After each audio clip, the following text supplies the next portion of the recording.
Welcome to my channel.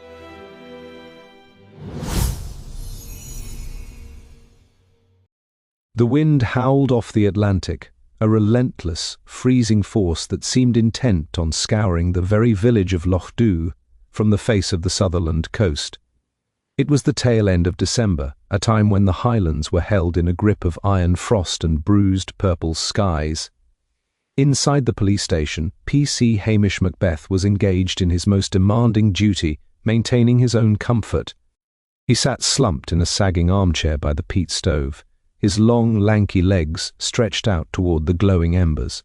In one hand, he held a chipped mug of coffee, black, bitter, and strong enough to peel paint, and in the other, a slightly damp paperback mystery that he was reading with a look of profound, vacant concentration. Beside him, Lugs, a dog of such spectacular ugliness and mixed heritage that he appeared to be made of spare parts, let out a long, whistling snore. Hamish adjusted his cap, his hazel eyes flickering toward the window as a fresh flurry of snow began to dance against the glass. He had successfully dodged 3 phone calls from the station in Strathbane that morning, correctly guessing that any official communication on New Year's Eve would involve nothing but work, misery, and the potential for a promotion he desperately didn't want. "The secret to a long life, Lugs," Hamish murmured, patting the dog's shaggy head, "is to never be where the trouble is looking for you." His philosophy of strategic absence was shattered by the arrival of a vehicle that sounded like a low-flying jet engine. A sleek crimson Ferrari, looking entirely too low-slung and reedy. Cueless for the rutted Highland tracks, screeched to a halt outside the station, spraying slush against the newly painted door.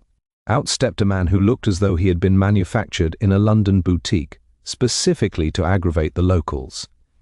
This was Julian Vane, a lifestyle consultant and property developer who had recently purchased the old Drim estate with the intention of turning it into a digital detox sanctuary for the overstressed elite.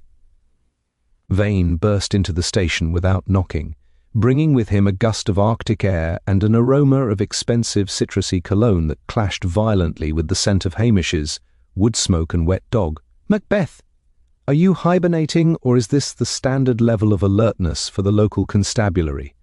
Vane barked, his voice a sharp, modulated trill that grated on Hamish's nerves like a rusty file. "I am hosting a New Year's gala tonight. Very important investors, very influential people. And yet, I find that my private road has been blocked by a sheep carcass delivery. It's some sort of primitive Gaelic message, isn't it? I want it cleared. I want responsible bullies arrested and shamed. I pay a fortune in council tax and I expect the law to be more than a tall man in a dirty jumper staring at a kettle." Hamish looked at him with a slow, bovine blink, his face a mask of rustic bewilderment. To Julian Vane, Hamish was a simpleton, a relic of a dying culture that was merely an obstacle to progress. "Sheep carcasses, you say?" Hamish drawled, his voice a soft, deceptive burr. "It'll likely be a mistake by young Geordie." "At the farm, sir. He's been a bit distracted since his class left for Glasgow. I'm sure the wind will freshen the air soon enough if you just leave them be." "Don't give me that Highland mystical rubbish," Vane snapped, his eyes narrowing behind designer spectacles. "I have the international press coming. If I see one more speck of agricultural waste or find the locals snickering at me behind the post office counter, I'll be speaking to the chief constable. I know people in Edinburgh, Macbeth, people who don't care for lazy village bobbies who let the locals run wild." After Vane stormed out, his Ferrari screaming as it raced back toward the estate, Hamish sighed and reached for his coffee. He had a premonition, a dark, cold feeling that sat in his stomach like a lump of wet peat. Julian Vane. Now was a man who didn't just rub people the wrong way, he seemed to delight in sandpapering the soul of the village. He had already managed to offend the local spinning circle by calling their traditional methods unrefined, and had filed a noise complaint against the New Year's bagpipes in Lochdubh when an outsider like Vane started shouting about influence and Edinburgh friends. The Univer usually responded with something much messier than sheep carcasses. He didn't know it yet, but the peace of Lochdubh was already beginning to unspool. The arrogant developer had stirred a quiet, vengeful fire in the glen, and by the time the bells chimed for midnight, the sanctuary would be famous for a very different kind of silence. The following morning, the Scottish mist didn't so much descend as it did colonize the glen, a thick white blanket that muffled the world and turned the mountains into looming grey spectres. Hamish had just finished his first cup of coffee and was considering the merits of a second when the peace of the station was shattered by a sound far more distressing than the roar of Julian Vane's Ferrari. It was the frantic, high-pitched wail of the station phone. He let it ring 4 times, hoping it might be a wrong number or a particularly persistent salesman, before finally lifting the receiver with a heavy, reluctant sigh that suggested he was being asked to move a mountain rather than answer a call.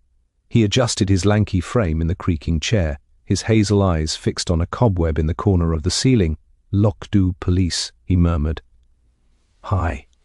His voice thick with a feigned early-morning grogginess that he used as a defensive shield against the outside world. "Macbeth, get your lazy carcass up to the Drim estate this instant." It was the voice of Mrs. Kennedy, the village's most prolific source of news, and she sounded as though she had just seen the Loch Ness monster in her laundry basket. "It's that developer, Mr. Vane. I went up to deliver the extra cream he demanded for his fancy gala tonight. Organic and hand-churned, if you please, and I found the gates wide open. When I walked into the ornamental garden I saw, oh, Hamish, it's ghastly. He's in the Japanese lily pond, and he's not exactly swimming." Hamish felt the familiar cold knot of dread tighten in his stomach. He whistled for Luggs, who was busy investigating a rogue biscuit crumb near the stove, and pulled on his heavy, salt-stained greatcoat. The drive up to the estate was a slow crawl through visibility-choking fog, the Land Rover's headlights reflecting uselessly off the swirling white wall of the Highland winter. When he finally reached the gravel driveway, the sheep carcasses Vane had complained about were gone, replaced by something much heavier and more permanent. He found the scene in the centre of Vane's Zen garden, a space that overlooked the loch, though today it saw nothing but white. Julian Vane was indeed in his pond, a minimalist stone basin that looked entirely too shallow for a grown man to drown in. But it wasn't the water that had claimed him, it was the fact that he was pinned to the bottom by a massive, ancient stone Celtic cross that had stood in the village kirkyard for centuries. The cross had been stolen 3 nights ago, and now it served as a macabre, 2-ton anchor for the man who had tried to modernize the Highlands into submission.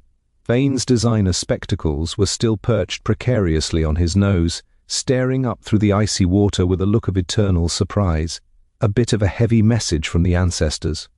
"Wouldn't you say Luggs?" Hamish whispered, his breath a plume of white in the frozen air. The dog let out a low, mournful whine and sat back on his haunches, his mismatched ears twitching with unease at the smell of expensive cologne, mixed with the metallic tang of old stone. Hamish knelt by the edge of the pond, his eyes taking in every detail with a sharp precision he would never admit to. On the stone rim, right next to Vane's submerged hand, lay a single damp sprig of white heather. It was the same Highland calling card that usually signalled a very specific type of local grudge. There was no sign of a struggle on the raked gravel, and Vane's gold watch was still on his wrist, ruling out a simple robbery. It was clean, calculated, and remarkably heavy work. The silence of the estate was suddenly violated by the aggressive, rhythmic thumping of a helicopter. Hamish winced, his heart sinking. It was the Strathbane response team, and they were making enough noise to wake the dead. Within minutes, the fog was whipped into a frenzy by the rotors, and a black sedan skidded to a halt on the lawn, spraying gravel over Vane's imported ornamental grasses. Out stepped Detective Chief Inspector Blair, his face already a dangerous shade of crimson, followed by his shadow, Detective Anderson. "Macbeth!" Blair bellowed, his voice echoing off the manor walls like a gunshot. "I might have known I'd find you here, standing around while a taxpayer is turned into a paperweight. What have you done to the scene? Have you been looking for a tip, or did you just want to see if the fish were biting in the billionaire's puddle?" "I've touched nothing, sir," Hamish said, his voice dropping into its most rhythmic, deceptive lilt. "I only just arrived. It seems Mr. Vane had a bit of a final disagreement with the local history. Blair marched to the edge of the pond, his eyes bulging at the Celtic cross. An accident? The man has a landmark sitting on his chest. This is a clear case of Hig. Land savagery, Macbeth. A peasant revolt. Some disgruntled locals decided to make a point about those sheep carcasses. He turned to Anderson, his finger stabbing the air. I want a list of every man in this village who owns a tractor or a winch. We're going to find out who had the strength to move this stone, and we're going to start with that fisherman who's always poaching the salmon, Hamish. Watched Blair stomp around the garden, oblivious to the fact that he was currently crushing a very specific set of narrow footprints near the water's edge. Blair was looking for a brute, but Hamish was looking at the white heather. He knew that in Lochdubh the heaviest stones were often moved by the quietest hands, as the forensics team from Strathbane began their clumsy, heavy-footed dance around. The Japanese lily pond, Hamish decided it was time to become invisible. Blair was currently shouting into his mobile phone, demanding a full background check on every resident of Lochdubh who had ever been seen operating a hydraulic lift or a heavy-duty winch, his face a shade of purple that matched the more violent hues of the bruised Highland sky. Hamish knew that staying at the estate would lead to him being assigned the task of guarding a damp perimeter, or, worse, being forced to listen to Blair's theories on Gaelic bloodlust and primitive stone worship. He whistled softly for lugs, and together they slipped away through the dripping rhododendrons, heading back toward the village where the real information was currently being brewed along with the morning tea. The air in the centre of Lochdubh was thick with the scent of wood smoke and the electric hum of a scandal in full bloom. Hamish didn't head for the station. Instead he made his way to the post office, a cramped, dusty shop that served as the nervous system of the community. Mrs. Gunn, the postmistress, was a woman who could read the contents of a letter through its envelope and the intent of a villager by the W. They licked a stamp. She was already leaning over the counter, her spectacles reflecting the dull light as she peered toward the road, waiting for someone to provide the details she so hungrily craved. I suppose you've come for a ginger nut and a bit of a sit-down, Hamish Macbeth, she said, her voice sharp with anticipation. I heard about Julian Vane. Crushed by the Kirkyard Cross, was he? It seems the ancestors have a bit of a temper this year, especially when it comes to Sassenachs trying to fence off the ancient drove roads that have been free since the days of the Bruce. It's a judgment, Hamish, a pure judgment from the granite itself. Hamish leaned against the counter, looking every bit the indolent constable. It was a heavy business, Mrs. Gunn. Blair thinks it's a peasant revolt, but I'm wondering who had enough of a grudge to turn a digital detox retreat into a funeral. Mr. Vane was a man who collected enemies like other men collect stamps, wasn't he? Mrs. Gunn leaned in, her voice dropping to a conspiratorial whisper that carried the scent of peppermint and old paper. He was a bully, Hamish. Did you know he was trying to buy up the old crofts along the North Ridge? He sent letters to the widow Mackenzie twice last week, threatening to have her access road declared illegal if she didn't sell her land for his glamping site. And then there were the guests. 3 London men arrived last night. They looked like they'd rather be eating glass than sharing a roof with Julian. One of them, a tall, thin creature in a suede coat, was arguing with Vane on the drive-view. Before the luggage was even inside the house. He looked as though he'd been dragged here against his will. Hamish took a slow bite of a biscuit Mrs. Gunn pushed toward him, his mind cataloguing the list of aggrieved parties. The widow Mackenzie was 80 and couldn't lift a kettle, let alone a cross, but she had 3 sons in the merchant navy who were home for the holidays. And the guests, Mr. Gunn, did they stay for the party or did the mist swallow them up before the bells? Oh, they stayed, Mrs. Gunn said, her eyes sharpening behind her lenses. But the taxi driver, Jimmy, said he saw the tall one walking down the Glen Road at midnight, looking as though he were searching for the end of the world. He offered him a lift, but the man just stared through him and kept walking toward the old kirkyard. He had no coat, Hamish, just a thin tuxedo in the freezing cold. Now, you tell me that's the behaviour of a man here for a relaxing retreat. Hamish nodded slowly, filing the man in the tuxedo under the mental tab of suspects that Blair would inevitably ignore in favor of arresting the man who delivered the sheep carcasses. He finished his biscuit and wandered back out into tea. He missed, his thoughts turning to the narrow footprints he'd seen by the lily pond. They hadn't been the heavy work boots of a local or the polished brogues of a detective. They had been light, elegant, and entirely out of place in the Highland muck. As he walked toward the Lochdubh Hotel, hoping to mooch a proper coffee from Nellie in the kitchen, a flash of blonde hair caught his eye. Priscilla H. Alberton Smythe was standing by her car, looking elegantly distressed as she watched the police vehicles racing toward the drum estate. Priscilla represented the old money of the Highlands, the kind of social standing Julian Vane had tried so desperately to imitate, and Hamish knew that if anyone understood the deeper undercurrents of the victim's city life, it would be her. Priscilla Halberton SM. Ith watched Hamish approach with an expression that sat somewhere between genuine concern and the weary resignation of someone who had seen this Highland drama play out far too many times.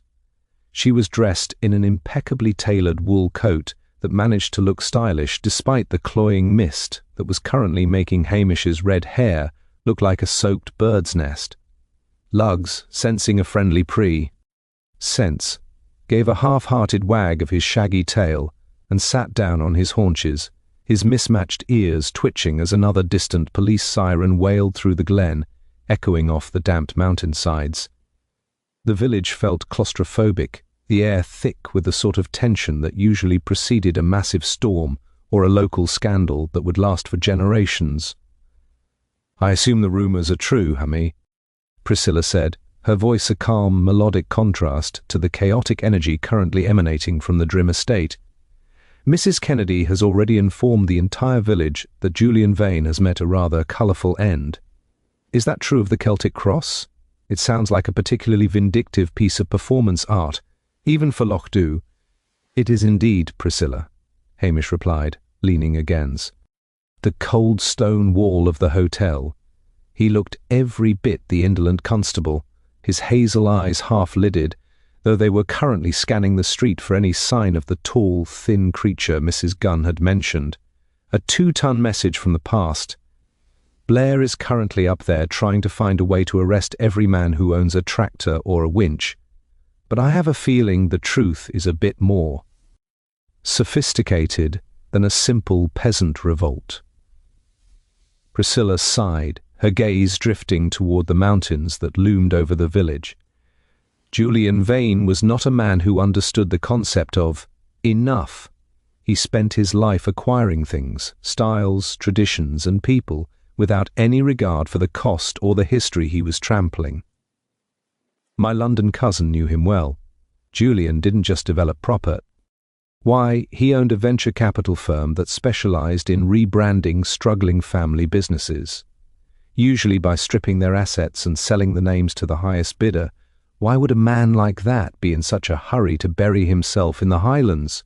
Hamish mused, his voice dropping into that soft, hypnotic lilt that usually encouraged people to tell him more than they intended. "A man who's Sue."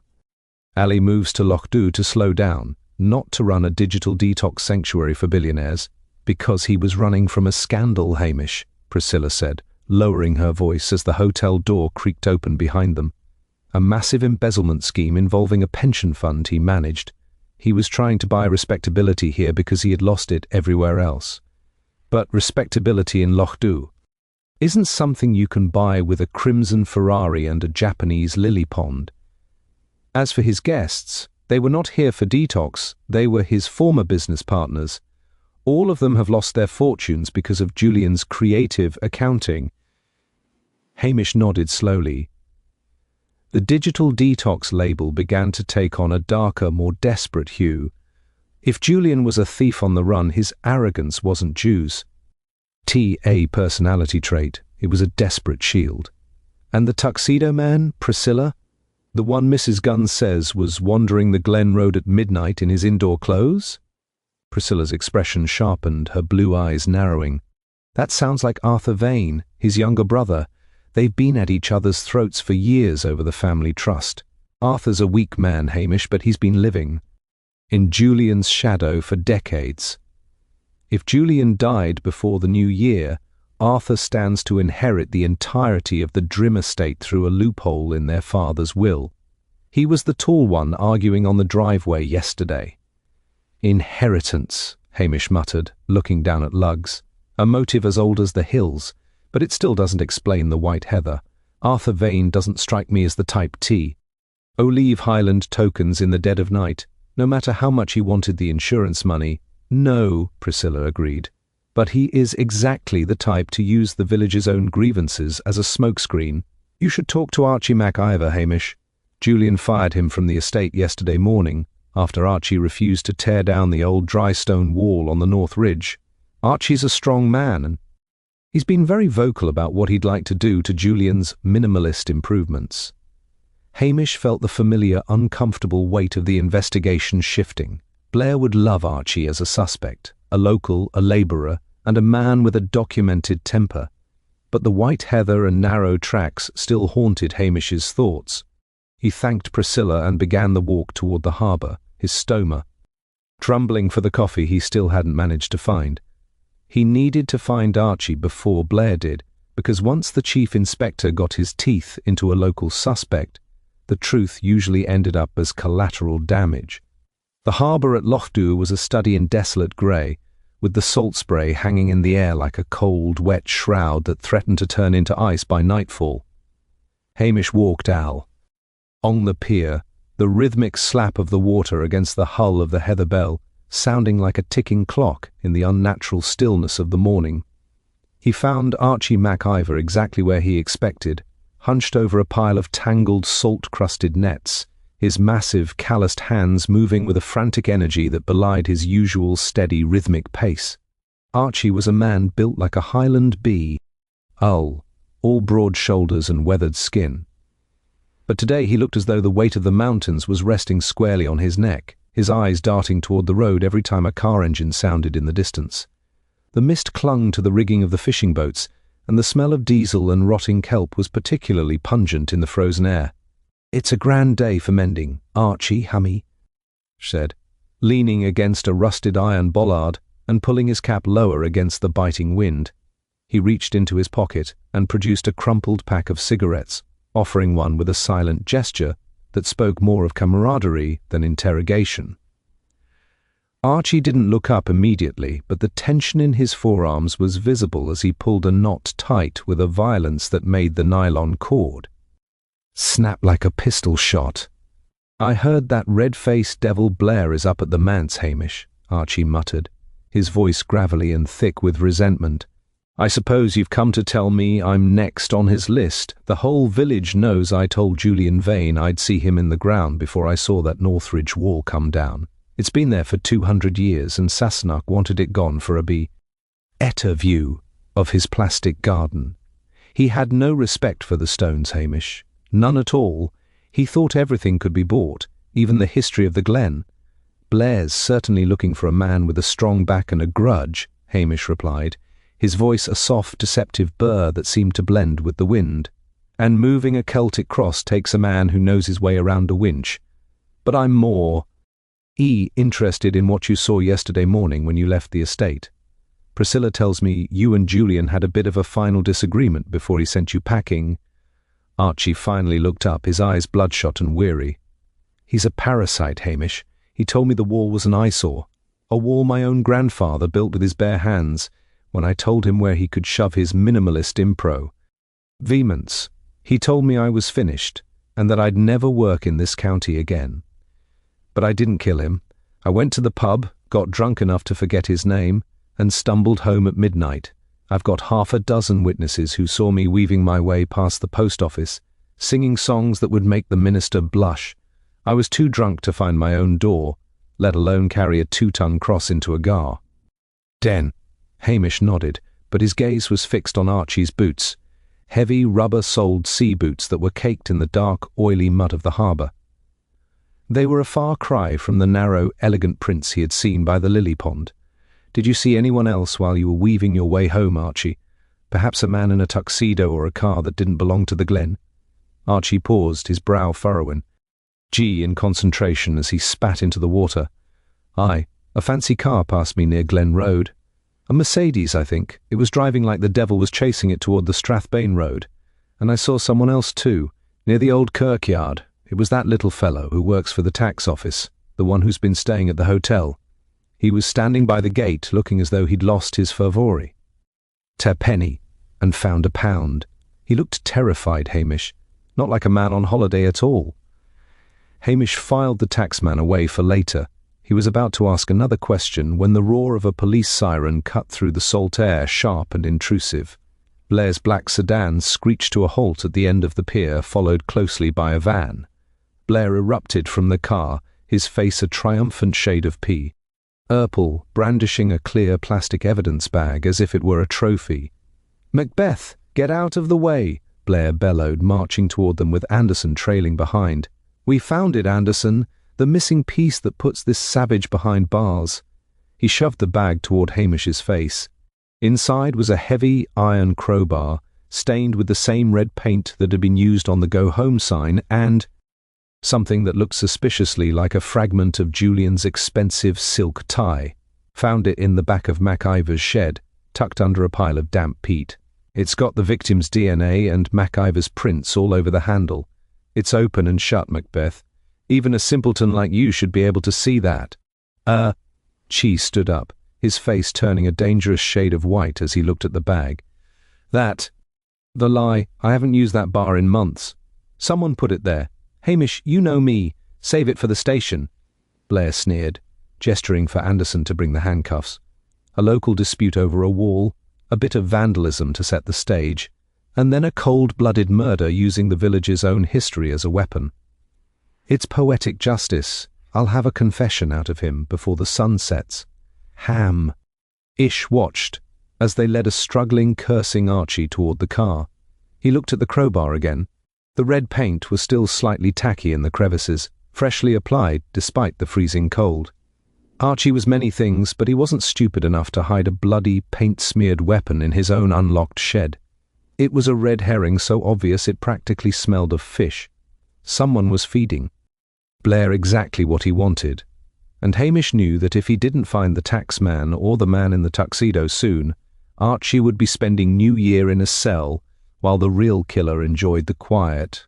The harbour fell back into its brooding silence as the taillights of Blair's sedan vanished into the fog, leaving Hamish standing alone with the smell of diesel and salt. The arrest of Archie MacIver was a calculated piece of theatre, one that satisfied Blair's craving for a quick resolution but left a sour, metallic taste in Hamish's mouth. He knew Archie, the man was capable of a roar that could shake the rafters of the hotel, but he lacked the cold, manipulative streak required to plant a paint-smeared crowbar in his own shed. Hamish whistled for Lugs, who was sniffing suspiciously at the spot watch ere the iron bar had been brandished, and began the long walk back toward the village centre, his mind turning over the taxman Archie had mentioned. If a government auditor was lurking around Lochdubh in the dead of winter, it wasn't for the scenery or the quality of the local mutton. He found Mr. Pringle, the auditor who seemed to be composed entirely of damp umbrella and frayed nerves, in the Essence lounge of the Lochdubh Hotel, a room that smelled of stale sherry and floor wax. The man was a study in beige, huddled near a sputtering peat fire with a glass of lukewarm milk and a thick, leather-bound ledger that he clutched as if it were a holy relic. Hamish dropped into a chair opposite him with a heavy, deceptive sigh, looking every bit the defeated village constable. "It's a Terry." "Blee business about Mr. Vane, isn't it?" Hamish said, pulling his damp cap from his head and rubbing his red hair. "DCI Blair has his man, of course. Archie MacIver. Caught him with the murder weapon and everything. The village is in a state of shock, though I suppose the Treasury in Strathbane will be pleased to have the matter settled so quickly. No more paperwork for the auditors, eh, bruh?" Ringle low, oaked up, his spectacles magnifying eyes that were sharp, restless, and entirely too intelligent for a casual hiker. "Archie MacIver, the fisherman? That seems statistically improbable. A man of his physical profile would hardly have the psychological temperament for such a symbolic execution. To use a Celtic cross? That requires a sense of irony, Constable. It requires a statement. Julian Vane W. As a man who lived by the ledger, it's only poetic that he died as a symbol of eternal debt. Hamish leaned forward, his voice dropping to a confidential whisper that made the auditor blink. Irony doesn't usually feature in Blair's reports, Mr. Pringle, but you'd know about statements, wouldn't you? Archie says he saw you near the kirkyard last night, looking at the gate. A strange place for a, midnight stroll in this weather for a man on holiday. The little man stiffened, his thin fingers twitching against the edge of his ledger. I am an auditor, Macbeth. I don't stroll, I verify. Julian Vane wasn't just a developer, he was a walking disaster for the Crown. He hadn't just embezzled from a pension fund, he had systematically hollowed out his brother's trust, leaving Arthur Vane with naught. But a title and a mounting pile of debt. I wasn't here for the scenery. I was here to ensure his assets were seized before he could flip the Drim estate to a shell company in Panama. He was planning to flee the country today. And did you find what you were looking for? Hamish asked, his eyes fixed on the man's boots. They were narrow, expensive leather walking shoes, clean but with a faint, crystalline residue around the soles that looked remarkably like the crushed white marble Vane had used for his ornamental garden. Pringle snapped his ledger with a sharp crack. I found that Julian Vane was a man who deserved his fate, though I did not administer it. If he died before the new year, the property remains in the trust, and the seizure process becomes a legal quagmire that could take a decade to resolve. Arthur Vane didn't just have a motive, Constable, he had a deadline. He arrived here yesterday afternoon to confront Julian about the missing millions. They had a violent row that the whole village likely heard through the vents. Hamish nodded slowly, the pieces of the puzzle beginning to shift into a new, more dangerous pattern. If Julian was planning to flee, it explained his frantic behaviour. It also explained why someone would go to the immense effort of stealing a cross. It wasn't just a murder, it was an anchor designed to stop the clock. But a man like Arthur Vane couldn't move a 2-ton stone alone. He would need help, someone who knew the village, someone who had a vested interest in seeing Julian silenced before he could talk to the authorities in Strathbar. Nay, money can move mountains, Macbeth, Pringle replied, as if reading his thoughts, his voice thin and cold. Or ancient crosses. You should look into who Julian was paying to do his minimalist renovations. He didn't hire locals, he brought in a crew of contractors from Glasgow, men who didn't care about heritage, only about the colour of the money, and one of them stayed behind when the rest left. 2 days ago, Hamish stepped back out into the mist, his mind racing. The contractors had supposedly left, but there was a barn near the North Ridge where Julian kept his imported materials. He had a sudden, vivid image of the narrow, elegant footprints by the lily pond and the fresh red paint on the crowbar. The trap was being set, but not by him. Someone was using the village's own Grieven, CES, as a smokescreen, and poor Archie was merely the most convenient casualty. He needed to find the North Ridge, and he needed to do it before the mist turned into a blizzard. The mist began to thin as Hamish climbed back into his ancient Land Rover, but the cold remained, a damp chill that seemed to seep through the floorboards and settle in his very marrow. He knew that if Arthur Vane or his mysterious accomplice intended to flee, they wouldn't take the main road. Blair had already set up a half-hearted roadblock near the Strathbane turnoff, mostly to impress the local reporters who had begun to swarm like midges around a ripe fruit. A person of Arthur's breeding and desperation would know the old cattle drove paths that skirted the North Ridge, narrow, treacherous tracks that were beryl, more than gravel and sheep droppings, but which eventually fed onto the A9, far beyond the reach of the official police cordons. Hamish put the vehicle into gear, the engine letting out a protest that sounded like a bag of rusty nails, and headed toward the rear boundary of the Drim estate, his hazel eyes narrowed against the glare of the winter sun. He reached the barn the auditor had mentioned. Just as the sky turned a pale, bruised violet, the heavy equipment, a yellow mini-excavator and crates of imported marble tiles, sat silent and gleaming with frost inside the open-fronted structure. Hamish hopped out, lugs trotting at his heels with a newfound urgency. The constable knelt by the muddy tracks leading away from the barn. his long fingers tracing the churned earth. There were the deep, ribbed imprints of the excavator's treads, but beside them, almost lost in the muck, were the light, narrow indentations of the same elegant shoes he had seen by the lily pond. Beside those was a third set of prints, heavy, expensive brogues with a distinctive diamond-patterned sole, the kind worn by a man who preferred to let machines do the heavy lifting. Not just the brother, then, Lugs, Hamish whispered, his breath a plume of white in the frozen air. He had help from someone who knows how to use a machine but wears a suit for a living, someone who wasn't a local but knew exactly where Archie kept his tools. He followed the tracks toward the ridge, his mind turning over the contractors who had supposedly left the village. Julian Vane had been a man of extreme paranoia. It was UNL. Likely he would have trusted a crew of strangers with the delicate task of hiding his liquidated assets or securing his flight. He would have used someone closer to home, someone who understood the geography of the glen and had a vested interest in the firm's survival. Hamish thought of Julian's personal accountant, a man named Marcus Thorne, who had been conspicuously absent from the hotel since murder was discovered. Thorne was the silent partner who had managed the estate purchase, and he was the only man with the keys to the heavy machinery kept in the north barn. A mile up the ridge, Hamish spotted the flash of silver the postmistress had described.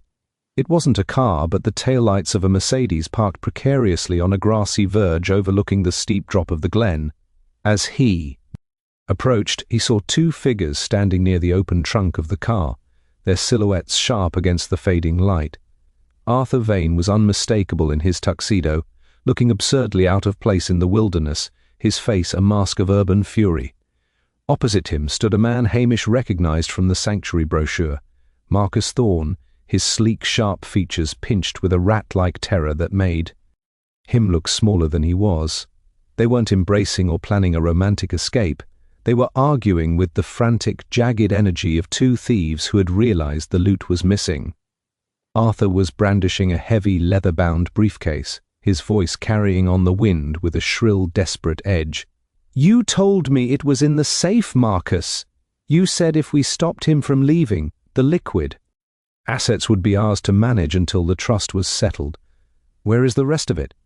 "He moved it, Arthur," Thorne shouted back, his voice cracking with panic. "The cross, the vandalism. It was a distraction, a way to keep the police focused on the locals while we cleared the accounts and got the deeds. But he must have seen us. He shifted the funds into a Panama account I can't touch without his biometric signature, which is currently cooling in a lily pond." Hamish stepped out from behind a stand of gorse, his hands in his pockets and his cap tilted back in that lazy, deceptive manner that had fooled many a criminal before them. Lugs gave a short, sharp bark that echoed through the valley like a gunshot. The two conspirators froze, their faces turning a matching shade of ashen grey. They looked at the tall, unkempt figure of the village constable standing in their path. "It's a bit of a climb for an afternoon chat, isn't it?" Hamish said, his voice a soft, rhythmic burr. "Especially with a briefcase that looks heavy enough to sink a boat. I've just come from seeing Archie Macbeth. He's in a bit of a state, poor man, on account of a crowbar someone left in his shed." A crowbar, with red paint that matches the paint on the sign back in the village. "It's a pity you didn't realize that in Lochdubh we notice when the colors don't match the character." The wind whistled through the gorse, carrying the sharp, metallic scent of the Mercedes cooling engine.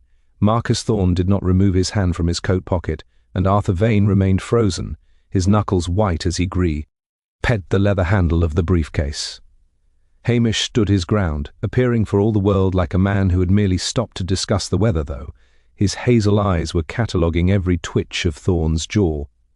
He knew he was playing a dangerous game. He was miles from the nearest telephone, and DCI Blair was currently too busy gloating over Archie Macbeth to realize his perfect case was built on a foundation of theatrical sand.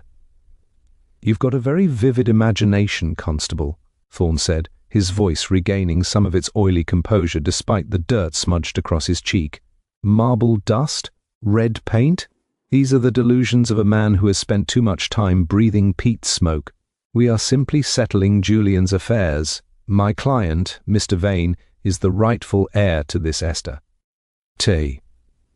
If Julian met with a tragic accident involving a heavy monument, it is hardly our concern. That's the trouble with tragic accidents, sir, Hamish replied, his voice a soft hypnotic lilt. They rarely involve a hydraulic lift and a crowbar planted in a fisherman's shed. You see, I had a little chat with Mr. Pringle at the hotel. He's a very thorough man, and is the auditor. He told me that. The only way to stop the Treasury from seizing this estate was for Julian to die before he could sign the final transfer papers to his Panama shell company. And those papers were scheduled to be signed at noon today in Strathbane. Arthur Vane's eyes flickered with a sudden sharp panic.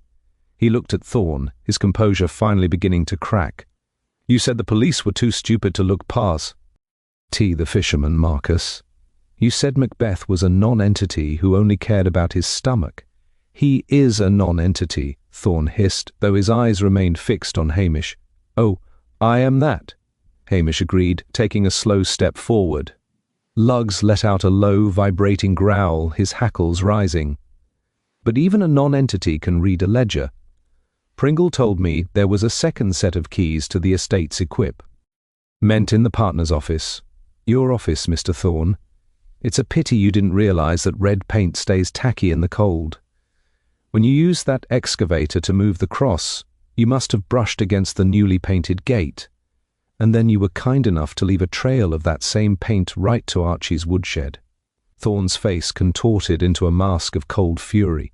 He pulled his hand from his pocket, but instead of a weapon, he held a small silver remote, the key fob for the Mercedes. It doesn't matter what you think you know, Macbeth. By the time you get back to that antique Land Rover and crawl to a phone, we'll be halfway to the coast. Blair has his man. He won't want to hear that his brilliant arrest was a mistake. He'll bury you for even suggesting it. He might, Hamish mused, looking thoughtful. Blair does hate being wrong. But there's one thing you've forgotten, the briefcase. You were shouting about the missing money when I arrived. You see, Julian wasn't just running from the taxman, he was running from you. He knew you were skimming from the trust, Thorne. He told Priscilla Halberton Smythe that he was finally about to settle all his debts. He didn't mean he was paying them. He meant he was cutting you out. Hamish watched the realization sink in. He wasn't just accusing them of murder. He was pointing out that their crime had been for nothing. The briefcase Arthur held was likely filled with nothing but worthless deeds and Julian's liquidated history. The money is in the offshore trust, Hamish continued, leaning against a mossy rock as if he had all the time in the world. And the only person who has the access codes now is Mr. Pringle. He's currently waiting for me to call him from the station to confirm that I've found the missing evidence. If I don't call in 20 minutes, he's instructed to hand everything over to the special branch in Glasgow, not Blair, the real police. This was a blatant lie. Pringle was likely still nursing his some milk, but in the isolation of the ridge, it acted like a cold dousing of reality. Thorne's arrogance wavered. He looked at the car, then at the steep, mist-shrouded drop of the glen. He was a city man, out of his element in the wild Sutherland terrain, and he was beginning to realize that the lazy Bobby had led him into a trap of his own making. What do you want, Macbeth? Thorne asked his voice low and desperate. I want Archie MacIver out of those handcuffs, Hamish said, his hazel eyes flashing with a sudden, hard authority. And I want the truth about who actually pulled the lever on that machine, because I have a feeling the accident only happened because Julian was already dead when the cross started moving. He whined on the ridge suddenly dropped, leaving a silence so heavy it felt as though the mountains themselves were leaning in to listen. Marcus Thorne's hand trembled slightly on the car door, the silver remote clicking uselessly against the metal. He looked at Arthur Vane, and for the first time, the veneer of urban unity between them shattered completely. Arthur wasn't looking at Thorne with the eyes of a partner. He was looking at him with the cold, calculating detachment of a man who had realized his lifeboat was sinking and was prepared to push the only other passenger overboard. The tension between them was as taut as the cable Thorne had used to drag the Celtic cross, and Hamish stood back just enough to let the fraying edges of their alliance unravel. "It wasn't the machine that finished him, was it, Marcus?" Arthur Vane said, his voice dropping into a sharp, icy register that made lugs growl. He turned his gaze to Hamish, his face a pale mask of desperation, the silk lapels of his tuxedo fluttering like a surrender flag in the rising evening breeze. "He's right, Constable. The machine was for heavy lifting, staging the scene to protect our inheritance. Marcus spent 3 hours in the dark, sweating like a common labourer, moving that stone to make it look like a local prank had gone tragically wrong. He told me it would look like a freak accident, that Julian had tripped and been crushed while trying to stop the vandals. But Julian wasn't an accident. He was a witness." Thorne's eyes widened, his face flushing a dark, ugly purple that clashed with his expensive tailoring. "Arthur, be quiet. You're hysterical. You're handing your life to a man who probably can't spell his own name without a dictionary. I am perfectly lucid," Arthur snapped, stepping away from him toward Hamish, as if seeking the protection of the law he had so recently flouted. Julian was standing by the lily pond, laughing at us. He'd found the red paint Marcus had hidden in the barn, the same paint used on the gate to frame that fisherman. He knew what we were trying to do. He stood there in his dinner jacket, telling us that he'd already emptied the accounts and that we'd be lucky to inherit the lint in his pockets. He called Marcus a third-rate clerk and me a faded relic. He was going to call the police right then and there. He had his hand on the phone, Hamish. He was smiling while he ruined us. Hamish remained perfectly still, his hazel eyes fixed on Thorne. The accountant looked small now, his expensive suit rumpled and his sharp features pinched with a rat-like terror. "And that was the personal touch, wasn't it, Mr. Thorne?" Hamish asked softly, his voice barely a whisper against the Highland breeze. The machine was too slow for a man with his hand on the telephone. You couldn't wait for the accident to happen while he was Strathbane. He was going to ruin 10 years of my life. Thorne burst out, the words tumbling out in a frantic, jagged rush that signalled the total collapse of his composure. 10 years I spent cleaning up his messes. I managed his shell companies, I hid his embezzlements from the board, I lied to the auditors until I was grey with it. And he was going to walk away with every penny, leaving to face the music while he sunned himself in Panama. I didn't even think. I just grabbed the heavy crowbar, the one I'd used to pry the gate, and I struck him before the laughing stopped, and then I staged the rest, using the cross to make it look like some savage local ritual. It was justice, Macbeth. A man like that didn't deserve a clean death. The confession hung in the freezing air, raw and ugly. Arthur Vane let out a jagged sob, dropping the heavy briefcase onto the gravel. It burst open, revealing not gold bars or silk-bound ledgers, but a chaotic mountain of unpaid invoices, legal threats, and Julian Vane's personal diary. The liquidated history of a man who had been dead inside long before he ever reached the glen. Thorne suddenly lunged, but not toward Hamish.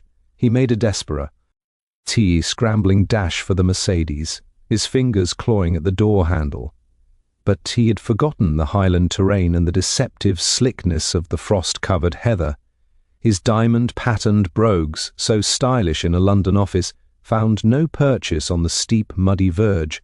He slipped, his legs tangling in a thicket of gorse, and he began to slide toward the jagged edge of the ridge. "Lou." "Geez, hold," Hamish commanded. The dog didn't need to be told twice. He was a blur of shaggy fur, pinning Thorne's sleeve to the earth with a set of teeth that meant business. Hamish moved with a surprising fluid speed, his long limbs covering the distance in seconds. He grabbed Thorne by the collar of his expensive coat and hauled him back onto the level ground with a strength that made the account. Tant gasped for air. "You're not going over the edge today, Mr. Thorne," Hamish said, his voice hard and cold. "You've got a date with DCI Blair, and I think he's going to be very interested in hearing how you tried to make a fool of him with that crowbar. He doesn't like being made a fool of, does the inspector?" Hamish pulled a pair of rusted, salt-crusted handcuffs from his greatcoat pocket, the ness he usually used to secure his bike to the station railing, and snapped them onto Thorne's wrists. He looked over at Arthur Vane, who was slumped against the car. "Pick up your papers, sir. We've a long walk back to the village, and I'm still waiting for that cup of coffee." The descent from the ridge was a slow, punishing crawl through the deepening shadows of the glen, the freezing air biting at their faces as the sun finally vanished behind the jagged peaks. Hamish led the way, his hand firmly on Marcus Thorne's elbow, while Arthur Vane followed like a ghost in his tattered tuxedo, his patent leather shoes sinking into the peaty soil with every resentful step. By the time the lights of Lochdubh appeared in the distance, twinkling like cold diamonds against the dark velvet of the mountains, Hamish had already begun the delicate process of mental architecture. He knew that bringing Thorne and Vane directly to the station as his captives would be a tactical disaster. Blair woe. All'd be humiliated by the reversal, and a humiliated Blair was a vindictive Blair, likely to respond by recommending Hamish for a promotion and an immediate transfer to the concrete purgatory of Glasgow, just to get him out of his hair. "Now, listen closely, Mr. Thorne," Hamish said, his voice dropping into a conspiratorial, almost sympathetic burr as they neared the outskirts of the village. "And why?" "Who to, sir? DCI Blair is a man of great sensitivity and a very short temper. He's already told the press he's caught the killer in Archie MacIver. If you go in there shouting that a simple village bobby outsmarted you, he'll be in such a foul mood that he'll likely throw the book at you both, conspiracy, murder, and resisting arrest. But if you play it another way, well, it might go easier at the fiscal's office." Thorne looked at him, his face smeared with dirt and his eyes wide with a desperate animal hope. "What way, Macbeth? You've already got us in irons, the way of the voluntary disclosure," Hamish whispered, stopping them just outside the pool of light from the station windows. "We'll tell him that you were actually coming to find him, that you'd realized the weight of your science, and were trying to secure the evidence before the local mob could destroy it. I just happened to find you on the road and offered to escort you in. Let Blair discover the truth of your involvement through his own brilliant questioning. If he thinks he's the one who broke you, he'll be so pleased with himself he might just forget to mention the more embarrassing details of the Excava. Tor and the White Heather." As they reached the station, the scene inside was one of controlled chaos. Blair was on the telephone, his voice booming through the open window about Highland savagery and the triumph of modern policing over peasant grudges. Archie MacIver sat in the corner of the room, still in handcuffs, looking like a caged, weary lion. Hamish ushered his two guests inside. "Ado." Ting an expression of profound, vacant confusion that made him look like he had trouble counting his own fingers. "Sir, thank goodness you're here," Hamish cried, sounding like a man who had just barely survived a difficult encounter with a particularly stubborn sheep. "I found these two wandering the North Ridge Road, sir. They said they were looking for you, something about the estate papers and Mr. Vane's secret accounts. I thought it best to bring them straight to the mastermind before they got lost in the mist." Blair slammed the receiver down, his eyes bulging as he took in the bedraggled accountant and the pale, shaking Arthur Vane. "Looking for me? Of course they were. They knew their little scheme was falling apart under the pressure of my investigation." He marched over to Thorne. His face inches from the man's nose, his breath smelling of stale coffee in triumph. "You thought you could hide behind the fisherman, didn't you, Thorne? But I saw through your little crowbar trick from the start. I let Macbeth escort you just to see if you'd lead him to the loot." Hamish retreated to the corner, busying himself with the kettle and looking as though he might trip over his tabuen feet. "It was brilliant, sir. The way you let me wander off as a decoy while you focused on the real forensic trail. I never would have suspected the accountant had such a heavy hand with the iron bar. Of course you wouldn't, Macbeth. You were the distraction," Blair roared, his chest expanding by several inches. He turned to Anderson, who was watching Hamish with a look of dawning realizatio. "Get MacIver out of those cuffs. He's just a simpleton who was caught in the crossfire. The real criminals are here. Anderson, get the tape recorder. I'm about to break the biggest embezzlement and murder conspiracy this county has seen in a decade." Blair began to bark questions at Thorne, who, sensing the lifeline Hamish had thrown him, began to break with perfect theatrical timing.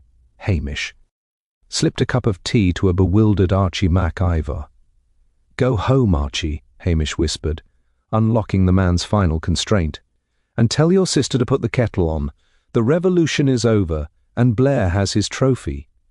He watched as Blair, now in his element and surrounded by the glow of his own perceived genius, began to weave a narrative that completely erased Hamish from the climax of the case. It was a masterpiece of ego-driven fiction, and Hamish couldn't have been happier. He had saved his neighbour, caught a killer, and most importantly, ensured that his name would be nothing more than a footnote in a report that would soon be gathering dust in a Strathbane filing cabinet. The following morning, the Highland sun made a rare, brilliant appearance, reflecting off the fresh dusting of snow on the peaks of the Cuillin like a million scattered diamonds. The village of Lochdubh appeared reborn, the air crisp and cleansed of the frantic artificial energy that Julian Vane had brought with him from the city. Hamish Macbeth stood at the door of the police station, a chipped mug of coffee warming his hands and lugs sitting contentedly at his feet, sniffing at the sharp, clean air. The heavy black sedans and forensic vans had departed in the early hours, their tyres leaving deep, definitive tracks in the slush as they headed back to the civilization of Strathbane. DCI Blair had been the last to leave, his face glowing with a self-importance so profound it threatened to ignite his very collar. He hadn't even looked at Hamish as he climbed into his car, merely barking a final order for the constable to scrub the floors and try not to lose the station keys before the new year. To Blair, Hamish was once again the useless, red-haired peasant who had served as a convenient, if dim-witted footman to his own brilliant detective work. "He's a happy man, Lugs," Hamish murmured, taking a slow, appreciative sip of the bitter coffee. "And a happy Blair is a distant Blair. We've managed to save our skin for another season, and the station remains ours."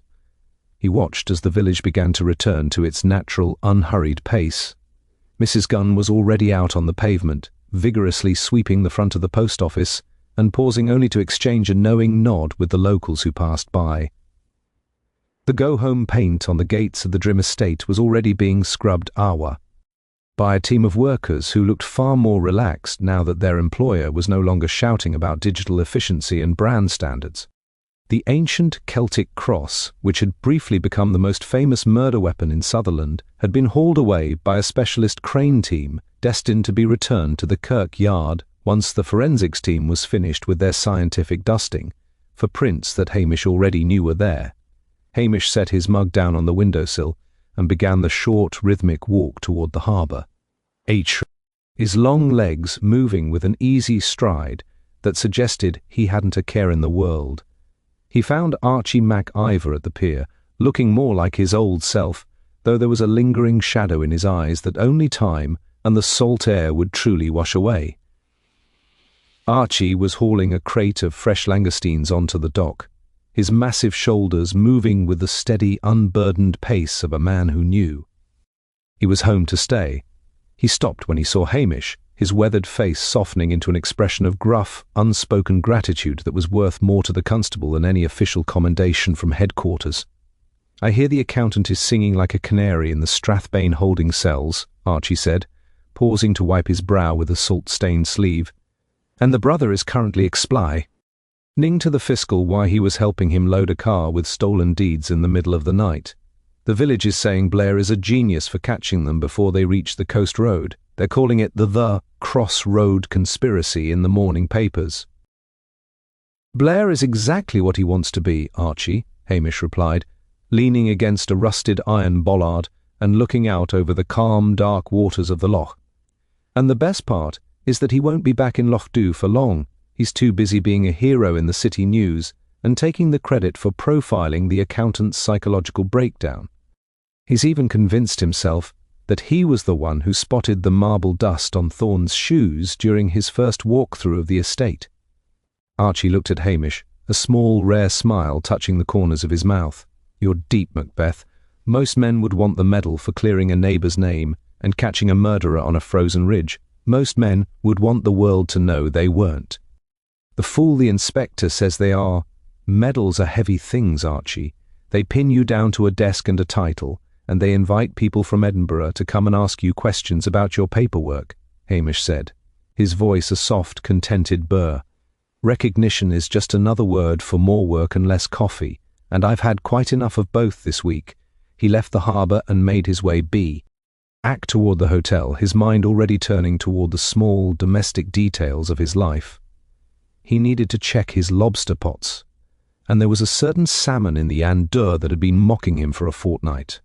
The final case had been unravelled. The outsider's greed had met the cold reality of the Highlands, and the peace of Lochdubh was restored.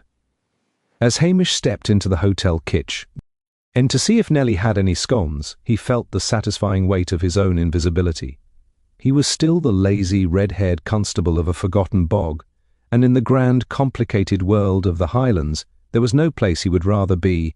The shadows of the late afternoon grew long and blue across the village square, casting a tranquil veil over Lochdubh that made the violence and stone sea.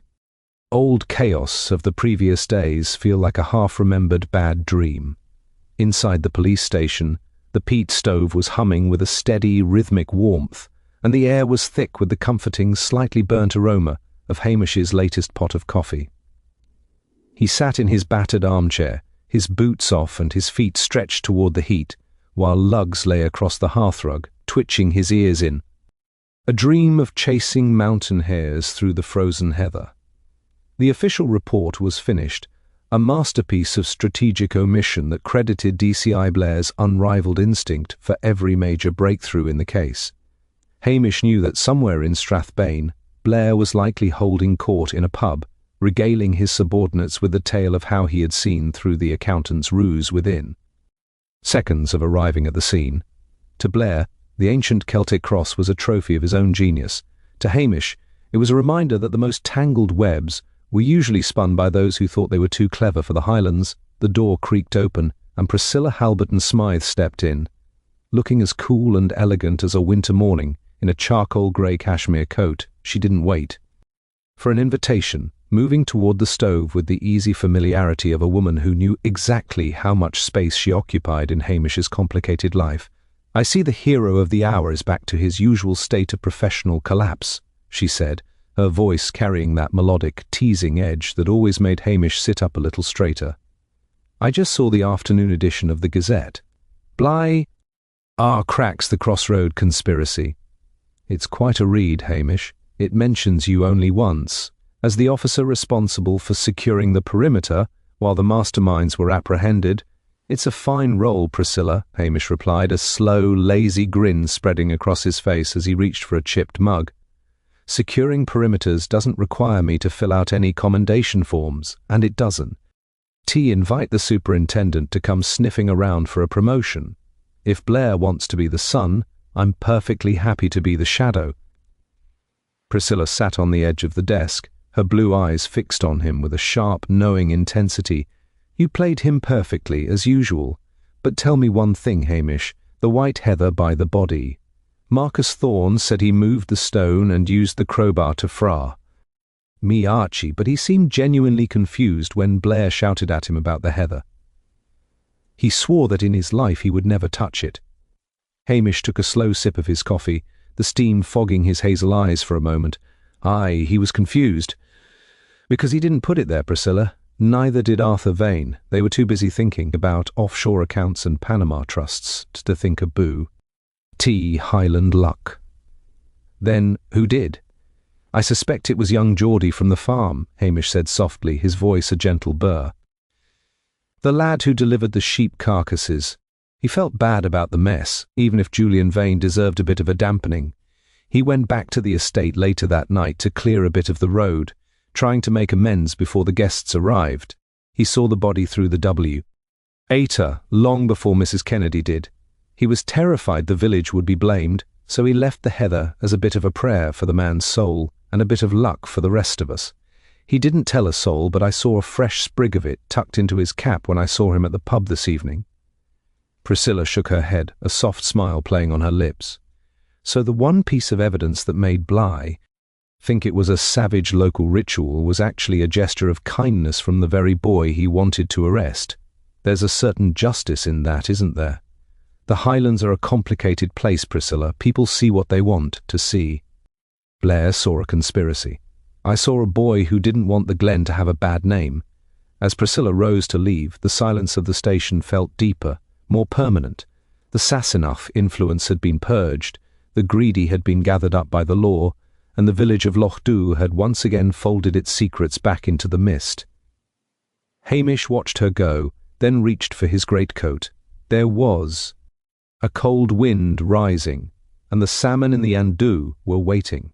He had no medals, no promotions, and no mentions in the headlines, but as he stepped out into the crisp, salt-scented night, with lugs at his side, he knew he had something far better.